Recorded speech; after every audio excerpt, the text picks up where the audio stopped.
Think you can afford a $500,000 house?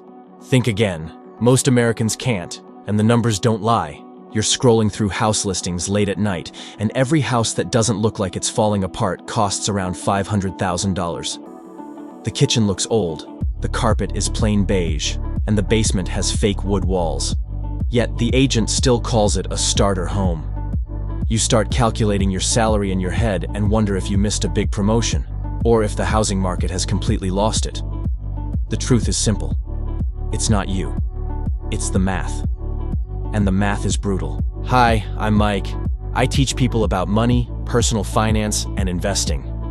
If you want to take control of your financial future, subscribe now and hit like if this video helps you. Today, we're going to do something real estate agents hate.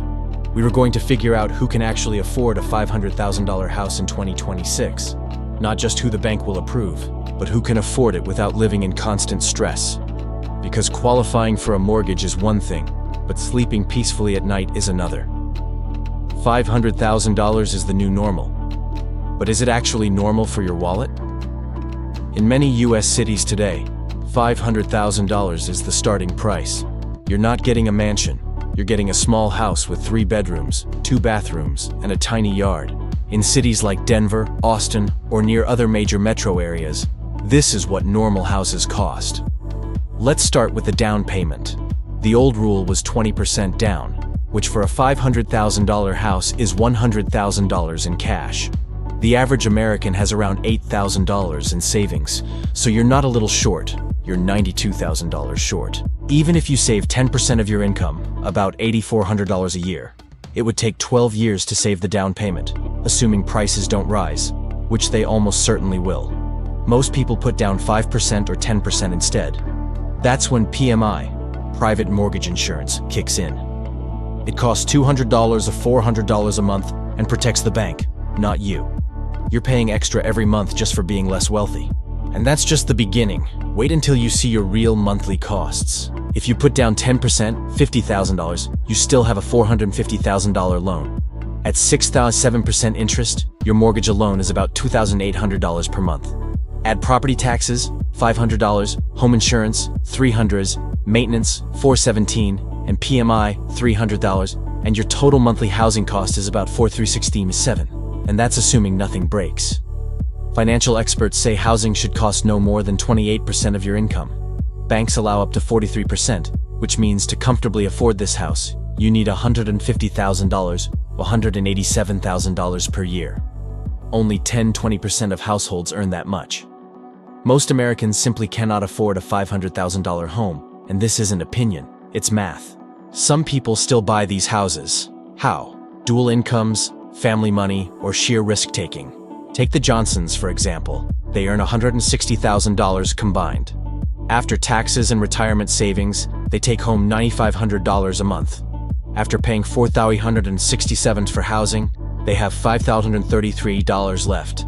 Then add 2 car payments, insurance, gas, student loans, health insurance, groceries, utilities, and internet. That leaves just $1,533 for everything else. Clothes, kids, emergencies, fun, savings. That's almost half their income going straight to housing. This is what being house poor really feels like. Trapped, stressed, and one emergency away from disaster. A broken AC, car accident, or braces for a kid can wipe out your budget instantly. For households making $120,000, $100,000, or the median $84,000, a $500,000 house isn't just tight, it's impossible without help or extreme risk. And the system doesn't care. Sellers want higher prices, banks want loans, and agents want commissions. No one has an incentive to warn you. Once you buy, you're stuck. Many people stay stressed, trapped in jobs they hate, wondering why life feels so hard. The harsh truth? For 70–80% of American households, a $500,000 home is not affordable. The housing market has completely lost touch with incomes. Since 1990, home prices have gone up about 400%, while median household income has only gone up 180%. The math doesn't work, but we keep pretending it does. Society tells us buying a home is essential for building wealth. And if we just budget better or side hustle, we can make it happen. But you cannot budget your way out of an affordability crisis. You can't save a down payment when rent already eats 40% of your income. You can't wish for a lower interest rate. What you can do is understand the real numbers and make informed choices. Maybe that means renting and investing the difference. Maybe it means looking at a cheaper house, even if it's smaller or farther from work. Maybe it means accepting that homeownership in your area just isn't realistic. And that's okay. There's no prize for buying a house you can't afford. The stress of barely making your mortgage will erase any pride you felt when you got the keys. Before you buy that $500,000 house, ask yourself this: will it actually improve your life or just drain your bank account?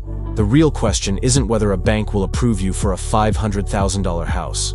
The real question is whether owning that house will make your life better, or just send your money to the bank while you stress about property taxes. For most people, the honest numbers make it clear. It won't. Here's a hard truth. If your household income is under $140,000, stop. Just stop. If your household income is below $140,000, stop looking at a $500,000 house. You're about to make a financial decision that could dominate and even ruin the next decade of your life. Forget what brokers, agents, or friends say. The numbers are the numbers. They don't care about your feelings or your dream kitchen. This is what happens when people ignore the math. Ignoring this advice leads to what most people experience. You stretch, thinking it will be fine. Maybe you hope for a raise, plan a side hustle, or are just tired of renting. Then you buy the house. Month 1, you make the payment. Month 2, the same. By month 4, your car needs repairs, costing hundreds you didn't budget. Month 7, the AC dies. Month 9, a partner loses hours at work. Your emergency fund never built because there was nothing left to save. This is what it means to be house poor. You technically own a home, but the bank really owns it. You can't maintain it, enjoy it, or live comfortably.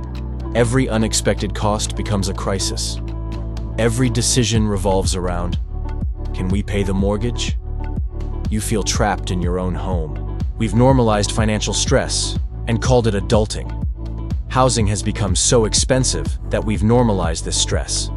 Being financially strained is seen as adulting. Struggling to afford furniture, eating cheap meals, or skipping small joys is considered part of owning a home. Society tells you renting is wasted money, but being house poor is also wasting money, just in a more painful way. Here's the radical truth. You don't have to play this game. You can choose not to play. You can look at a $500,000 house, run the real numbers, and decide it's not worth risking your financial stability, mental health, and ability to build real wealth. You can keep renting, save aggressively, wait for a market correction, look at cheaper homes, or consider other markets. It's not your fault the American dream of homeownership has become nearly impossible. Real wealth isn't a house you can barely afford. It's freedom. Real wealth isn't owning a house you barely afford.